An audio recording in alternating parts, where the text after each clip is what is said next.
दादा गुरुदेव श्री राय जी महाराजा, जिनका अद्भुत जीवन जैन शासन के लिए तो महत्वपूर्ण बना, लेकिन व्यक्तिगत खुद के लिए भी आनंद का विषय बना। मिला हुआ जीवन फलीभूत कैसे हो, वो ज्ञान इकट्ठा हुआ, और ज्ञान मिलने के बाद, समझदारी मिलने के बाद उसका निर्णय लेना वो बहुत बड़ी चैलेंज है। क्योंकि बातें चीतें तो कोई भी सुनता है, समझता है, कर लेता है, लेकिन जब जीवन के अंदर उसको वो रिजल्ट में आना है तब बहुत बदलाव लाना पड़ता है। यहाँ हमारी प्रवचन माला में, यानी कि दादा गुरुदेव राय श्री महाराज के जीवन में, हम जैन शासन ने जो स्टेटमेंट दिए हैं प्रभावकता के, उसमें आज तीसरा नंबर के तर्क निपुण ऐसा शब्द रखा है, विशिष्ट क्षयक्षम इंटेलिजेंस, जो विशेष प्रकार से समझदारी पूर्वक सत्य कार्य को पूर्ण करते हैं। अब कार्य करना वो जरूरी नहीं है, वो कार्य उपकारी है कि नहीं वो जरूरी है। किसी को कहकर, किसी को कंट्रोल कर कर किसी को समझाना वो इतना महत्वपूर्ण नहीं जितना उसकी आत्मा पे उपकार हो ऐसे समझाना महत्वपूर्ण है। इसके लिए तर्क की व्याख्या बताई, लॉजिक, यानी कि खंडन करना। शास्त्रकार कहते हैं खंडन मंडन वाला होना चाहिए, उनके हृदय में सत्य की स्थापना हो, ऐसी बात करके उनको परिवर्तित करना चाहिए, परिवर्तन में लाना चाहिए। लेकिन किसी की बात को लेके रिएक्शन आना और रिएक्शन आके उनको हराने की बात सोचना, ये अहंकार है, दोष है। तो इसे प्रभावकता नहीं कहते। प्रभावकता की यह व्याख्या करी कि वादी तीजो तर्क निपुण भण्यो मल्लवादी परे जे राजद्वारे रे जय कमलावरे, राजद्वारे जय जय कमलावरे रे गाजन तो जिम मेह। बारिश की उपमा दी, मेघ, रेन, जो बारिश है उसमें उपमा दी के गरजता बादल, यानी कि जो बारिश किसान के लिए, धान के लिए उपकारी है वो जरूरी है। वही बारिश बाढ़ लाए तो लोग परेशान हो जाए, बारिश को गालियां दे, अतरो पानी कट दिया, यू इतना पानी नहीं आना चाहिए। यहां बारिश की उपमा से विवेक बताया कि जैसे पुष्करावर्त मेघो दुरित तिमिर भानु कल्प वृक्षोपमान भवजल निधि पोत सर्व संपत्ति हेतु। तो जो पुष्करावर्त का मेघ है, बारिश है, उस बारिश को जब आना है या तो जमीन पे वो बारिश गिरती है तो वो धरती पे 12 साल तक बारिश नहीं आए तो भी दुष्काल नहीं होता है। यहाँ धरती की उपमा हमारा हृदय बताया, बारिश जो है वो हमारे मन के विचार बताए। अब जिस धरती पर बारिश हो, यानी कि वचनों की वर्षा हो, वहां दुकाल कैसे आ सकता है? ग्रहण करने वाली जो जमीन थी, पानी को ग्रहण करने के लिए धरती ने जिस हिसाब से कवर किया, जिस हिसाब से स्वीकार किया, तो इसका मतलब कि स्वीकार करना और स्वीकार करने के बाद लंबे समय तक संभालना, वचन बोलना, और वो वचन सुरक्षित करे हमें, वो वचन दूसरे को सुरक्षित करे, ऐसा वचन बोलना। अब बोलते तो बोल लेते आदमी, धर्म की भी बात, अच्छी बात भी बोल लेते, किसी को समझाना तो समझ लेते। दूसरे जो कोई व्यक्ति है उसके जीवन में कोई समाधान मिल गया, और समाधान मिलने के बाद बोले कि आपने तो अच्छी बात बोली। आप द्वारा किया गया कोई भी वचन, कहा गया कोई भी वचन या कोई भी कार्य दो रास्ते से होने चाहिए, एक जैन शासन और दूसरा स्व अनुशासन, यानी कि अनुशासन। जैन शासन का वचन रहेगा तो सामने वाले का तो उपकार है ही, लेकिन स्व अनुशासन, अनुशासन सहित वचन किया गया होगा तो स्वयं पे भी उपकार है। तो शास्त्रकार ने वचन जो कहना था उसमें स्व पर उपकार बताया, हमारा और पर का दोनों का बताया। यहां पर एग्जाम्पल दिया है मल्लवादी पर जेह। एक नॉर्मल बात है कि कहां किस चीज की ज्यादा आवश्यक है, किस समय पर क्या बोलना चाहिए, किसकी योग्यता ज्यादा है। अब अच्छी गाड़ी को भी कोई कीचड़ के आसपास पार करेंगे तो दूसरी गाड़ियां जाएगी तो बिगाड़ देगी। गाड़ी को कहां पार करना वो भी जरूरी है ना। इन्वेस्टमेंट कहाँ करना है, उसका फ्यूचर क्या है, वो समझदारी नहीं है तो भी संसार में नहीं चलता आदमी। इसके लिए प्लानिंग परफेक्ट होती है ना तो उसका रिजल्ट भी बेस्ट होता है। यहां पर नॉर्मल एग्जांपल दिया, उसके बाद गुरु महाराज के 2 एग्जांपल हम लेंगे। एक व्यक्ति, उसको जैन धर्म के प्रति द्वेष था, यानी कि जो उससे आगे था तो अहंकार के कारण उसको हराना था, द्वेष था। तो द्वेष के कारण वो बोल रहा था कब हम चर्चा करें, वाद विवाद करें, हम उसका फैसला लाना है हमें।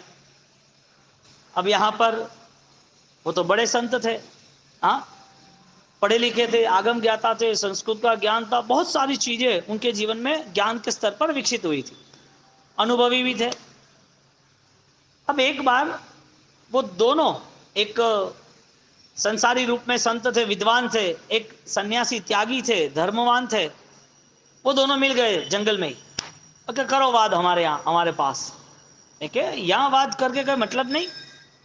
राज्य के राजा दरबारी है, वहां अपन को डिस्कशन करते हैं तो पता चलता है, नहीं मैं बड़ा हूं, मेरे पास संपूर्ण ज्ञान है और मैं आपको हरा के रहूंगा। वो बोले ऐसा नहीं करते, हालांकि उनके पास ऐसा कोई ज्ञान नहीं था, लेकिन उसको जो साधक थे, संत थे, उनके प्रति द्वेष था।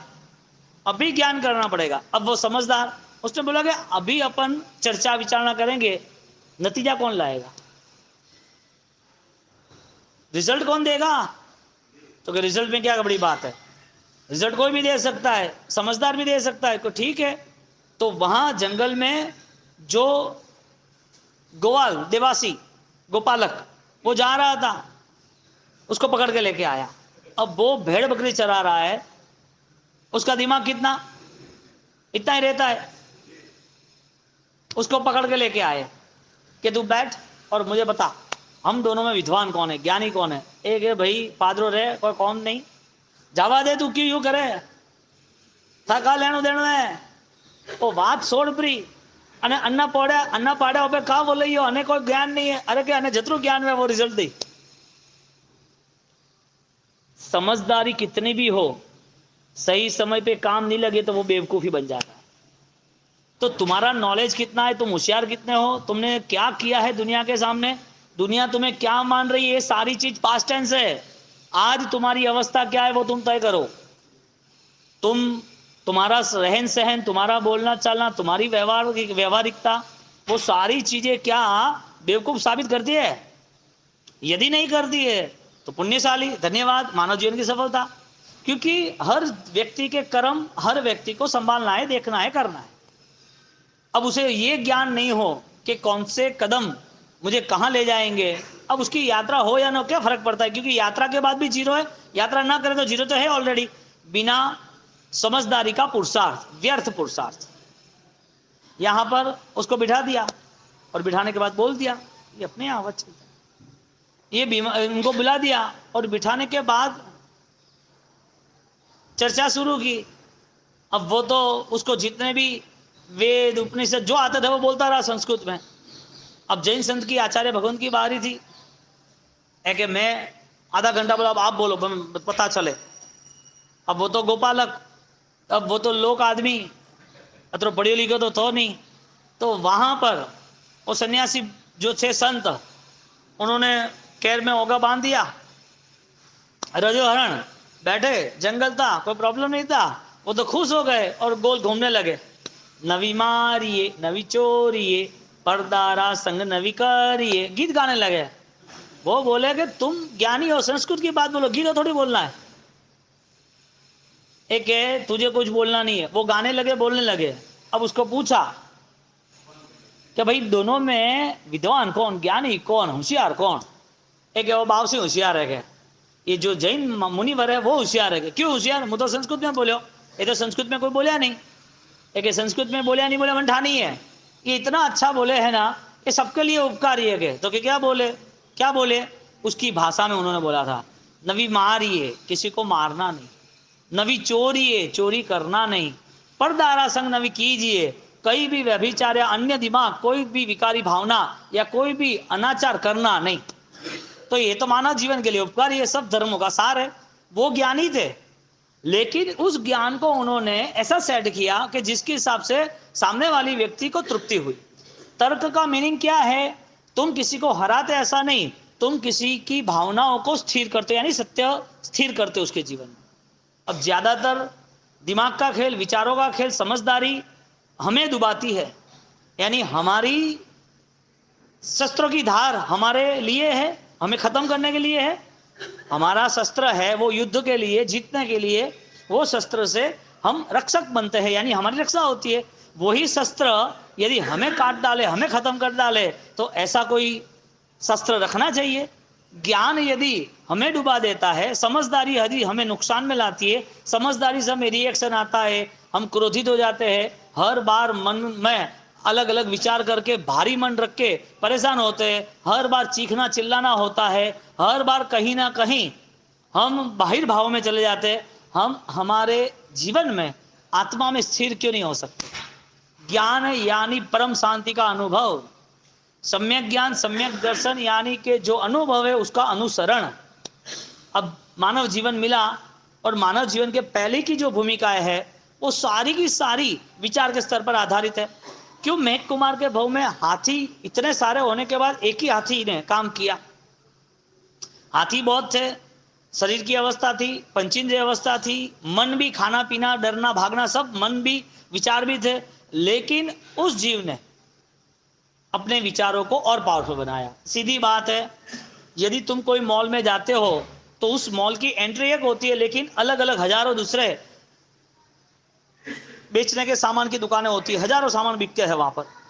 अब उस हजार सामान वाली जो दुकान है, अभी कोई बेस्ट लग्जरीज होगी, कोई नॉर्मल भी होगी ना, सब अलग अलग होता है। अब मन है ना, वो एंट्री गेट है। एंट्री गेट के बाद हजारों विचार आपके सामने आते हैं।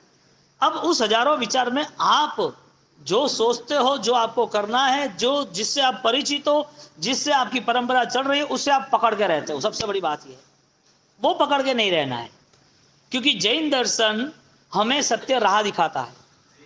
जगत के अंदर जितने भी धर्म है उनका एक ही सर्व मंत्र है, सबसे महान मंत्र एक ही है कि तू सत्य को पहचान कर अपने आप को ताकतवर बना। सत्य एक ही है कि हमें हमारी आत्मा को पहचानना है। सत्य एक ही है, हमें कहीं पर भी 18 पापों से नहीं जुड़ना है। सत्य यही है कि ये जीवन कहीं भी दुर्बुद्धि, दुर्गति, दुर्भावनाओं से प्रभावित नहीं रहना चाहिए। ये मन की जो भावना है वो कोई देखने वाला नहीं है। विचार है, उसके सारे मशीन आए हैं, वो बात अलग है, लेकिन आपके विचार को देखने वाला नहीं है। लेकिन आपके विचार आपसे परिचित है, वो तो जरूरी है। आपके विचार तो आप देख सकते हो ना, तो आपके विचार जब आप देख ही सकते हो तो आप निर्णय कर सकोगे, तो समझ लेना कि क्षयक्षम भाव है। तीसरे प्रभावक की व्याख्या की, जो तर्क में होशियार, चालाक, मास्टरमाइंड, जो सत्य की स्थापना कर सके, ऐसा तर्क है। कोई विद्वान विवादास्पद हो तो विद्वत्ता नहीं है। उनके वचन से कोई क्रॉस हो, उनके वचन से विवाद पैदा हो, तो विद्वान नहीं है। यहां पर जब संस्कृत की बात आई तो उसको लगा कि मैं तो महान हूं। जब नॉर्मल सॉन्ग हुआ, लोकगीत, तो उसको लगा कि ये तो सब जीरो है, कुछ नहीं है। और वो व्यक्ति बोलता है ये सही है। उन्होंने सिर्फ उस देवासी, उस भेड़ के चरने वाले को खुश करने के लिए नहीं कहा, जो शास्त्र और वास्तविक था वो बात बताई। ऐसा नहीं कि मुझे जीतना है। तो यहां सत्य क्या है? आप किसी की दोष की, यानी कि पाप की भावना है, उसे दूर करने की भावना आप रखते हो। आप पाप से जुड़कर, अहंकार से जुड़कर, उसको खत्म करने की चालाकी से जुड़कर उसे हराने की बात करते हो, तो तुम्हारा ज्ञान भी आग है, तुम्हारा ज्ञान भी शस्त्र आपको मारने वाला है। अब यहां पर पुष्करावर्त मेघो, पानी की धार पत्थर को तोड़ देती है, ज्ञान की धारा अज्ञान को तोड़ देती है। कर्मों को नहीं सोचना, अज्ञान को तोड़ना, क्योंकि मेरा अज्ञान मुझे निरीक्षित करना है, समझना है। और वो अज्ञान की परिभाषा से यदि मैं परिचित हुआ तो तुरंत निर्णय होगा कि मैं क्यों इतना फालतू समय बिगाड़ रहा हूं इस चीजों में, मेरा इतना समय इधर गया, वजह क्या, मैं इतना समय इन लोगों को देता हूं क्यों। ये संसार की अवस्था में बदलने जैसा कुछ भी नहीं है। और आपके जीवन में सबसे बड़ा मंत्र ये है कि मेरा बदलाव नहीं आए तब तक मुझे किसी के साथ कोई भी इतना कनेक्टिविटी रखनी नहीं है। इतनी चिंता पालना, इसने ये किया, उसने वो किया, ये क्या करेगा, क्या, तुम तो मर जाओगे। कर्म है कि नहीं है। गुरु महाराज ने दो प्रसंग ऐसे बने जिनके जीवन में उनमें अपनी तर्क शक्ति को एक नया मोड़ दिया। खुद का कल्याण रुकना नहीं चाहिए, आंतरिक हमारा उपादान कमजोर नहीं होना चाहिए, हमारे अंदर की शक्तियां है वो दिन प्रतिदिन बढ़ रही है, ऐसे ही बातें हमें सोचनी और करनी, ऐसी ही बात है। अब गुरु महाराज जालोर के अंदर पता चला, जो राजस्थान का सुवर्ण तीर्थ कहा जाता है, राजस्थान का गिरिराज कहा जाता है, हाँ, और प्राचीन कलिकाल सर्वज्ञ हेमचंद्राचार्य भगवंत के समय का ये तीर्थ पंच तीर्थी कहते हैं, इतना महान तीर्थ, और वो सौभाग्य दादा गुरुदेव रायसूरी महाराज के हाथों से, हाँ, गुरु महाराज ने उस तीर्थ का उद्धार किया। अब गुरु महाराज ने इस तीर्थ का उद्धार कैसे किया? तीसरा प्रभाव की यहां परिपूर्णता आती है कि गुरु महाराज साधना में आगे तो बढ़ते गए, लेकिन आगे बढ़ते बढ़ते उन्होंने सोचा कि डायरेक्टली यदि मैसेज देंगे तो वो मानेंगे नहीं, उसे यदि कन्विंस भी करना है तो वो परिचित होना जरूरी है, जो हालांकि अभी संभव नहीं है। तो इस चीज का रास्ता कैसे निकालना? उन्होंने रास्ता अपनी आंतरिक ऊर्जा से निकाला, अपने सामर्थ्य से निकाला। तुम कोई भी बदलाव लाना चाहते हो तो पहले स्वयं का बदलाव आवश्यक है, बाद में ही बाहर का बदलाव आएगा। जब तक व्यक्तिगत बदलाव नहीं है तब तक बाहर की दुनिया को बदलने की जिसने भी कोशिश की सब फेल हुए। इसका ये कर दे, उसको पॉसिबल ही नहीं है। तुम्हारा जब परिणाम मन बदल सकता है तो ही बाहर बदलने की शक्ति मिलेगी।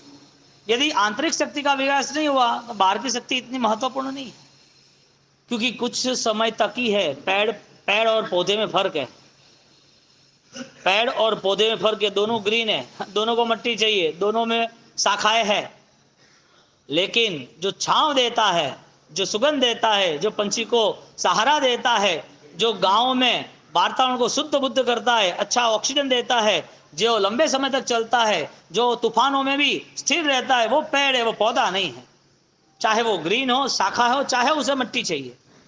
एक इंसान वो अपनी आंतरिक शक्ति पेड़ की तरह विकसित करता है, लेकिन पौधे की तरह होगी तो कुछ समय के बाद खत्म।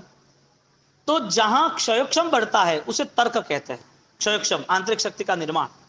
अब तुम धर्म सुन के, धर्म की बातें सुन के, समझ के कौन सा निर्णय तक आते हो? क्योंकि सुनना अलग बात है, समझना अलग बात है। सुनना है तो दुनियादारी भी हम लेके चलते हैं, समझना है तो दुनिया का काम नहीं है, व्यक्ति का, खुद का, आत्मा का काम है। जीवन क्या करना है वो जरूरी है। यहां पर जब गुरु महाराज अपनी आंतरिक शुद्धि को लेकर आगे बढ़े, ध्यान में आगे निकल गए, ओम ह्रीम सिम हरम नमः, ओम ह्रीम सिम हरम नमः, ओम ह्रीम सिम हरम नमः, मंत्र ऊर्जा आगे आएगा कि मंत्र प्रभावक, तप प्रभावक, ऐसे आगे आते हैं। इस मंत्र की शक्ति से एक वाइब्रेशन क्लियर हुआ, एक ऊर्जा संपन्नता मिली उनको। एक जगह पर बैठ गए और वो साधना में लग गए। उनको इतना पता था कि मेरे अरिहंत परमात्मा की कृपा से ही सब कुछ होगा, और मुझे मेरे अरिहंत परमात्मा के शासन के लिए करना है दोनों चीज, जिन शासन के लिए और अनुशासन के लिए। अनुशासन में आता है दोष त्याग, जिन शासन में आता है जाहो जलाली, अनेक आत्मा जिन शासन में जुड़े। ये गुरु महाराज ने दोनों मंत्र को, दोनों रूल्स को फॉलो किया और व्यक्तिगत आराधना में जुड़ गए। ओम ह्रीम सिम हरम नमः की मंत्रों की प्रबल साधना, ध्यान अरिहंत का अब जबरदस्त, और वो दोनों का वचन, मन, काया सब जुड़ तो गई। अब जो एनर्जी है, सामर्थ्यता है, ऊर्जा है, वो कनेक्ट करने लगे। अब धीरे धीरे धीरे वो रेंज आगे जाती गई, आगे ही जाने लगी रेंज। बैठा मन वचन काया तो एक ही जगह पर है, तो असर क्या कर रहा है? बल, ऊर्जा, एक अदृश्य शक्ति है, वो असर कर रही है, और ये स्वयं भाव यानी कि आंतरिक शक्ति से बाहर आती है। एक बात समझ लीजिए पुण्यशाली, आप जो कुछ कर रहे हो इसमें मन का यानी कि विचार का हिस्सा ज्यादा है। आपको आगे जैसे भी जीना है, पहले आपके विचार का निरीक्षण करके ही जीना है। आप जैसे जी रहे हो, ज्ञानी को यदि पसंद है तो अच्छी बात है, शास्त्रों में लिखा है और आपका जीवन ऐसा है तो अच्छी बात है। बाकी ऊपरी बदलाव संभव ही नहीं है और मान्यता भी नहीं मिलेगी ऊपरी बदलाव की। डुप्लीकेट साइनों से कोई चेक पास नहीं होता है। डुप्लीकेट पिक्चर है खाने का, कोई पेट नहीं भरता है। ऊपरी बदलाव लाया कि मुझे ये पसंद है, मुझे वो करना है, मैं ये कर लूंगा। पहले सबसे पहले मेहनत करे, मेरे अंदर क्या क्या खामी है और वो बदलने की खूबी कितनी है वो ट्राई कर। और जो जो भी बदलाव आ रहा है, मन को शांत रखना है, मन को सकारात्मक रखना है। किसी को कुछ कहना है, उसने कैसा कहा,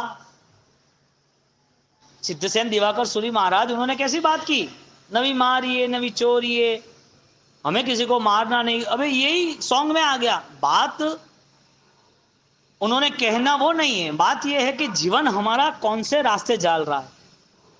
हम शांति से 1 घंटा 2 घंटा बैठे, आराम से स्वाध्याय करें, जीवन के 50-60 साल चले गए और निरीक्षण करें कि इसमें मुझे क्या मिला।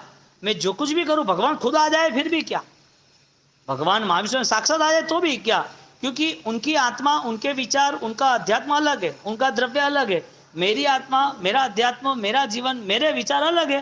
वो सिर्फ मार्गदर्शन दे सकते हैं, वो हमें डायरेक्टली बदलाव में लाने का आशीर्वाद नहीं दे सकते। आशीर्वाद इतना ही है, तू सत्य को समझ, और समझना नहीं समझना तेरी इच्छा। इतना पूरा संसार, अनंत काल, अनंत अनंत जीव इस संसार में परिभ्रमण कर रहे, इसके सामने अनंत तीर्थंकर मिले, अनंत गुरु परंपराएं मिली, इतनी परंपराएं चली, फिर भी ये संसार रुकेगा नहीं और रुकता भी नहीं है। क्यों? बहुत ही ऐसे इंपॉर्टेंस वीआईपी पुण्यशाली लोग हैं, परम पुण्यशाली, जो ये रास्ते निकाल देते हैं। यहां पर गुरु महाराज ने मन वचन काया को एक जगह पर एकत्रित किया।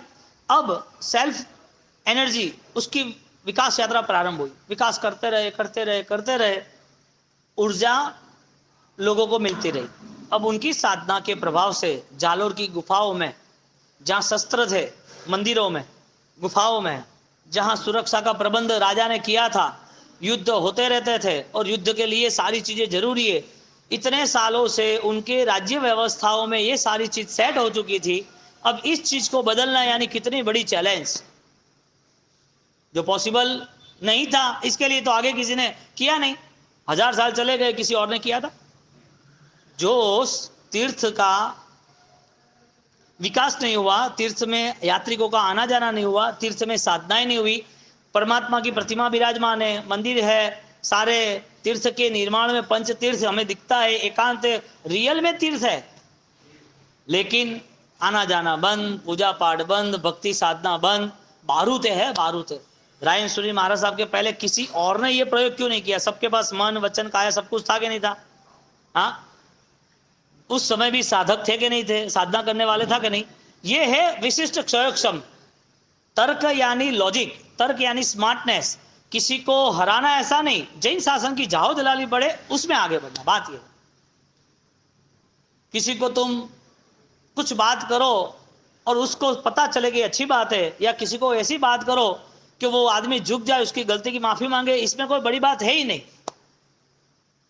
पूर्व के काल में ऐसे महान महान कार्य किए आचार्य भगवंतों ने, साधु भगवंतों ने, कई श्रावकों ने, कई वीर योद्धाओं ने, कई ऐसे चक्रवर्ती, इतने महान महान कार्य किए। लेकिन जैन दर्शन आत्मशक्ति का विकास बता रही है, और जहां आत्मशक्ति प्रकट हुई नहीं, वहां पर सारे रास्ते खुल गए। मॉल में गए नहीं, हजारों दुकानें, शॉप्स, मॉल, सारे के सारे शोरूम दिखते हैं। अब आपका जितना पावर है, आपको जितनी समझदारी है, वहां आप जाओ। खेल सब विचारों का यानी कि ज्ञान का है। शरीर और मन तो अपने आप समाप्त हो जाएंगे, संस्कार आगे लेके जाएंगे। हमें वो तैयारी करनी है, हमें सिर्फ सुनना ऐसा नहीं, हमें आराम से 1 घंटा आंतरिक निरीक्षण करना है। ये सब किसके वास्ते, ये क्यों करना है? सारी चीजें जो हम रिएक्शन लाते हैं, जो कई सालों का हमारा स्वभाव है, उसको बदलने की कोशिश आज मैं नहीं करूंगा तो उसका बदलाव आएगा तो किस भाव में आएगा? कौन से भाव में आएगा? रहना है यहाँ पर। ज्ञानी ने ऐसा नहीं किया कि तुम चिता पे चढ़ जाओ, तुम आज के आज साधु बन जाओ, तुम आज के आज तपस्या कर लो, तुम आज ही कर्म खपाने के लिए। ज्ञानी ने कहा पहले सम्यक ज्ञान से ऑलरेडी प्रभावित हो और सम्यक ज्ञान से प्रभावित होने वाला वो सम्यक ज्ञान का अनुसरण अनुभवित हो। अब जहां ज्ञान की महिमा नहीं है वहां सारी जगह पर कसाई के अलावा संकलेशों के अलावा कुछ नहीं मिलेगा। जहां ज्ञान नहीं है वहां पर ऑलरेडी जैन शासन भी नहीं आता है। जैन शासन की गच्छ की महिमा थोड़ी बदती है। गुरु महाराज माला जाप ध्यान और ऊर्जा संपन्न पूरा अनुष्ठान कर रहे हैं और वो प्रभाव के कारण अपने आप लोग जुड़ते गए। लोग रोज डेली प्रतिदिन दर्शन वंदन करते गए, वो अपने ध्यान में मस्त है, उसे किसी से लेना देना नहीं। और जब राजा को पता चला कि एक संत आए और जबरदस्त ध्यान कर रहे, हजारों की भीड़ लग रही है, जा रहे, मैं भी जाऊं दर्शन करने के लिए। वो गए वहां पर। जाने के बाद कहा कि भगवंत मैं यहाँ जालोर का राजा हूँ और आप इस साधना कर रहे हो, हमें पता चला, आपके दर्शन के लिए आ गया, हमारे योग्य कार्य सेवा कहना। अब यहाँ पर तर्क निपुण जो शब्द लिखा है सम्यक की सज्जा है, और ये अभिधान राय को 7वें भाग और शास्त्रकारों ने द्रव्य सप्ततिका नाम का ग्रंथ लिखा है, उसमें सारी डिटेल्स है। तुम्हारा क्षयोक्षम, तुम्हारे विचार किसी को सत्य राह पे लाने वाले होने चाहिए, किसी पर राज करने के लिए, अभिमान करने के लिए, किसी को कुचलने के लिए, माया दम के लिए नहीं होने चाहिए। ये बाद में उसका नुकसान है, पहले हमारा नुकसान। इसके लिए संसार में चारों और कोई भी हो मैं देख लूंगा, तू कौन होता है, आज अब तेरी बारी है, मैं भी, मेरे पास भी बड़ी पहचान है, मैं भी खेल कर दूंगा। करेगा तू क्या? राजा चक्रवर्ती सब खत्म हो गए। यहां पर कोई देह टिका नहीं, कोई विद्या टिकी नहीं। देवों की दुनिया में से भी रोते रोते निकलना पड़ा है उनको, जो हजारों लाखों करोड़ों साल तक विद्या संपन्न आयुष्य पूर्ण किया है। तू भी वहां जाके आया। इतना अहंकार कहां से आया, क्यों आया? समाप्त होना है तो अहंकार को, तुम्हें नहीं। और अहंकार समाप्त होने का जरिया आज मिल गया, तो आज से मुक्ति की यात्रा प्रारंभ, शीघ्र मोक्ष मिलेगा। छठ करके साथ यात्रा करना वो शरीर का काम है कि विचारों का काम है? यानी शरीर का काम है कि श्रद्धा का काम है? गुरु महाराज ने मन वचन काया से आगे जाने का हमें रास्ता बताया। प्रभु महावीर ने मन वचन काया से भी आगे द्रव्यान योग में स्व में स्थिर होने का रास्ता बताया। अनंत तीर्थंकर और अनंत गणधर उन्होंने जैन दर्शन को पाना यानी कि आत्मा दर्शन को पाना और यही रास्ता अपनाया। ये यदि हमें पता चले तो क्षयक्षम भाव है, हमारे अंदर छिपी हुई समझदारी जो है वो प्रकट हो रही है। वरना जिंदगी आज जियो या मरने के बाद जियो, पहले जी के आया ऐसी है, कोई नई बात है ही नहीं। कोई कितना भी होशियार हो, जीरो ही है। 10 लोग 50 लोग 100 लोग 1000 5000 लोग होशियार मान ले, कोई दूसरे लोग महान मान ले, वो महान है, वो तो बढ़िया है, वो तो खूब आगे है। कौन सा हिसाब लगा रहे हो आगे का, वो तो बताओ। महान का हिसाब कौन सा, होशियार रहो हिसाब कौन सा, आगे बढ़ गए हिसाब कौन सा, आगे की व्याख्या क्या? पैसा इसके लिए, बुद्धि है इसके लिए, समाज में प्रतिष्ठा इसके लिए, लोग प्रेम देते सम्मान देते इसके लिए नहीं। तुम अपने आप को बदल सकते हो, वो महानता है। परिवर्तन आना वो ही परमात्मा की ऑलरेडी प्रार्थना है। और वो तो आने के लिए पता नहीं कौन सा समय लगेगा। जिंदगी जा रही है, मृत्यु करीब आ रही है, हर पल मृत्यु है, याद ही नहीं आ रहा है। अब कई लोगों को ऐसा होता है कि हाँ बावसी बनो प्राग, अरे भाई साधु बनना है तो पहला गुण स्थानक भी है, चौथा भी है। मजे की बात है कि वो भगवंत की जो अवस्था है, मैं आगे संबर भाव में लूंगा। चौथा गुण स्थानक है ना, हजारों करोड़ों साल तक रहता है, लेकिन पांचवा नहीं आता है। मिथ्यात्व त्याग करने के बाद हजारों गुण करोड़ों साल तक चौथा गुण स्थानक रहता है, जिसका नाम है सम्यक दर्शन। कौन सा? और पांचवा गुण स्थानक का नाम है देशवीरति। कौन सा? देशवीरति गुण स्थानक में इंद्र महाराजा को आने के लिए अरबों साल 33 सागरोपम चले जाते हैं, पांचवा गुण स्थानक नहीं मिलता है। तीसरे ज्ञान के लिए, तीसरे ज्ञान से चौथे ज्ञान को जाने के लिए अरबों साल चले गए। 33 सागरोपम की गिनती हमने आगे सोची थी। चौथा गुण स्थानक है, पांचवा नहीं है। वीरति की महिमा क्या होगी, सत्य की महिमा क्या होगी, जिसने सत्य स्वीकारा उसकी ऊर्जा क्या होगी। हम तो सोचते हैं कि पचखान ले लिया तो हमें गुण स्थानक मिल गए, हम सोचते हैं हमने पोषद कर लिया, हमने समय कर लिया, हम बावसी बन गए तो सब काम हो गया। तो फिर राजन सूर्य जैसे बहुत सारे प्रभावक होते हैं ना, दादा गुरुदेव रायसूरी महाराज के समय में बहुत भगवान थे, तो वो प्रभावक होते हैं ना बहुत सारे, वो अच्छे आराधक थे, अपने आत्मा की शक्ति बढ़ाई, नो डाउट्स। लेकिन जैन शासन के लिए और अनुशासन के लिए जो कार्य उन्होंने किया, वो हजारों सालों का तख्ता पलट कर दिया, नहीं हुआ ऐसा काम किया। जो तीर्थ उजागर नहीं हो रहा था, वो ऊर्जा से पूरा तीर्थ उजागर कर दिया, नॉर्मली डिस्कशन से, कोई दूसरा सहारा नहीं लिया, नॉर्मली समझदार को इशारा काफी, उनको समझाया, और जैसे समझाया और समझ आने के बाद राजा को कहा कि ये आराधना का स्थान है जी, इसको आप अलग कर सकते हो तो अच्छी बात है। तहत्ती पहले शक्ति इकट्ठी की, पहले तैयारी की, प्रैक्टिस की, परफेक्शन लाया, लगा कि कॉन्फिडेंस लेवल पे अब काम हो जाएगा, फिर मैदान में उतरे। तर्क किसे कहते हैं? जहां जीत है। कौन सी जीत है? जहां पर स्नेह बढ़ता है, सभी जीव करूं शासन रसी। किसी को हराना है तो क्या प्रॉब्लम है, बंदूक लेकर खड़े हो जाओ, अपने आप पैसा दे देगा। किसी से पेमेंट लेना ही है 2 करोड़ का, तो कोई प्रॉब्लम थोड़ी है, बहुत सारे रास्ते। यहां पर रास्ता शास्त्रकार ये बताते नहीं, जोर जुल्म से, हुकूमत से, धाक धमकी से यदि आपने रास्ता अपनाया तो भी आपका जीवन धूल है। तो क्या वो मानतो नहीं है? तू कटे माने, थारू जो जीवन है, जो जीवन है उस हिसाब से एक दिन तुझे भगवान नहीं रखे इस दुनिया में। तू कहां मानता है तो तू दूसरे को कहता है कि वो नहीं मानता। कितनी दया, कितना प्रेम, कितनी करुणा, कितना स्नेह परमात्मा कर रहे, जो आज हम यहां बोल बैठ रहे, चल रहे, सुन रहे। तो हमें हर पल यही सोचना चाहिए सर्व जीवों के प्रति स्नेह कैसा हो। ज्ञान किसे कहते हैं? जहां तुम्हारा बोझा उतरता है, सर्व पापों का समाप्त खात्मा होता है, समाप्त होता है, वो ज्ञान। अब तुम अंदर से अशांत हो और बाहर से क्रिया करनी है, तुम्हें ऐसा लग रहा है कि मैं धर्म कर रहा हूं, मेरा धर्म चल रहा है। ज्ञानी कह रहे शरीर से किया हुआ धर्म तुम्हें परिवर्तन में नहीं लाए, वो कितने सालों तक, कितने भाव तक करना है तुम्हें, कब तक करना है। गुरु महाराज एक जगह पर बैठ गए, साधनाएं की, पूर्व में जो दूसरे ने नहीं किया ऐसा उन्होंने किया। राजा जब आ रहे तो राजा को रिक्वेस्ट की कि ये शासन के लिए महत्वपूर्ण हिस्सा है, तीर्थ है, हजारों लाखों लोगों को नए हजारों साल तक आस्था श्रद्धा का केंद्र बनेगा, आप यदि इसका बदलाव ला सकते तो लाओ। समझदार को अन्ना हज में दो, इसका मतलब समझाना कि नहीं समझाना, कोशिश करना, अपना भूल के, परेशान होके। कुछ चीजों में आपको कॉन्फिडेंसली निर्णय लेना पड़ेगा, कुछ चीजों को नजरअंदाज करके छोड़ना पड़ेगा।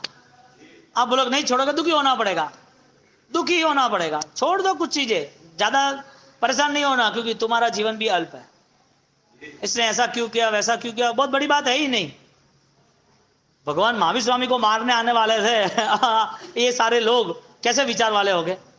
जो तीर्थंकर अनाउंस हो चुके हैं, जो राजकुमार का जीवन है, जो त्याग करके बैठे, जिसको कुछ नहीं चाहिए तो भी मारने आए, जिसने किसी का कुछ बिगाड़ा नहीं इसमें तो भी मारने आए। अब ऐसी मनोवृत्ति हो और ऐसे विचार से वो ऐसा व्यवहार करता हो, इसका मतलब यह है कि सुधार किसी का हम ला नहीं सकते, लेकिन हमारा सुधार लाना है तो हमारे लिए आज ही मुहूर्त है। यहां पर गुरु महाराज ने इतना कहा और वो सारे के सारे बारूद जो वेपन्स थे सारे निकाल दिए बाहर। वापिस वहां पर पूजा पाठ भक्ति सारी चीजें स्टार्ट हुई, तीर्थ का विकास हुआ।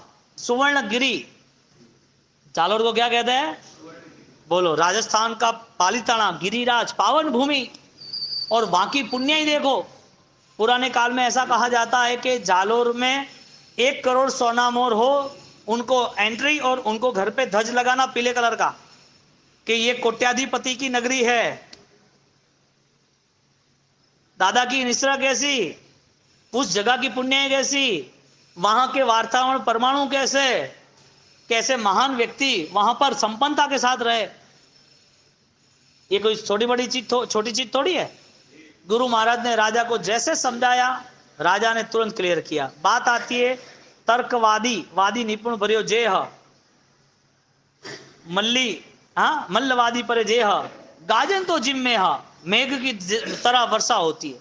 जो मेघ की वर्षा, बादल गरजते ऐसी वर्षा होती है, और जैसे वर्षा होती है तो वो वर्षा उपकारी बन जाती है। ज्ञानी के वचन हमें ज्ञान के साथ आगे बढ़ाता है, और हमारे यहाँ ज्ञानी के वचन ये है, राजेंद्र महाराज ने अपनी शक्ति के बल पर शायद उसको साप दिया होता, तू ये नहीं करेगा नहीं चलेगा, ऐसा क्यों किया तूने, इतने सालों का प्रायश्चित किया, तुझे दंड भरना पड़ेगा, सबके सामने माफी मांगनी पड़ेगी।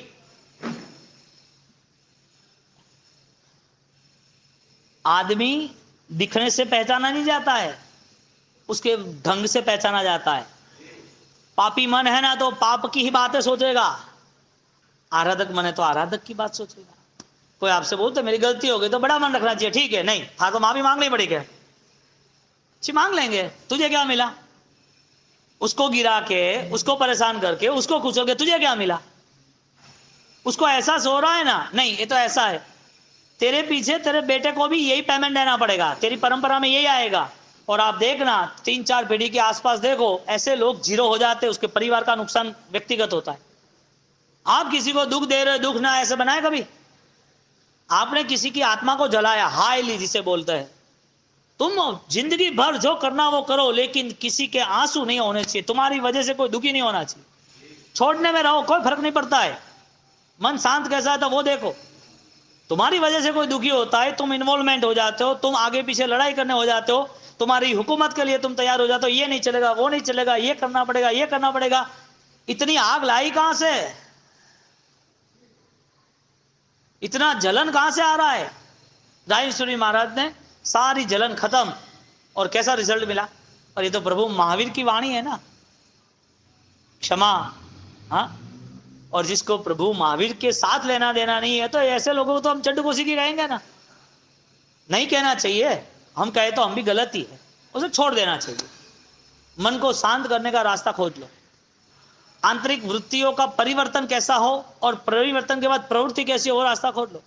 राजेंद्र सूरी जी महाराजा ने जैसे वो तीर्थ का उद्धार किया और वो तीर्थ का विकास ऐसा अद्भुत हो गया, आज भी उस जगह पर जबरदस्त ऊर्जा है।